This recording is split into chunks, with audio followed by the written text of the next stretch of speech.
Hey guys, welcome back to my channel. I know that I have not been posting videos on YouTube for a while now. I was really busy, but let me assure that I will be regular.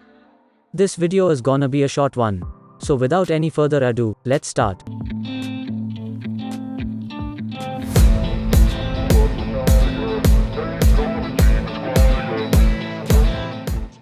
So today let's create dramatic effect with overlay blending mode, from changing this to this. First, create a brand new layer by clicking on this icon.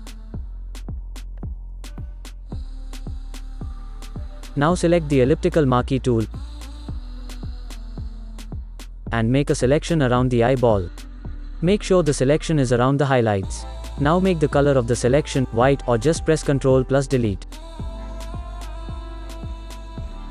Now, select the eraser tool.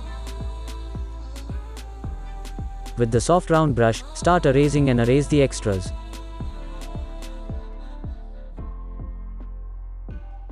Just one more step. Now change the blending mode from normal to overlay. And now, boom, there you go. That dramatic eyes are now done with just few steps. If you're new to my channel, make sure to subscribe and click that notification bell. If you like my work, then do comment down below and give this video a big thumbs up. Also share it with your friends and family. Thanks for watching, and I'll see you in the next one. Till then, keep learning and keep creating.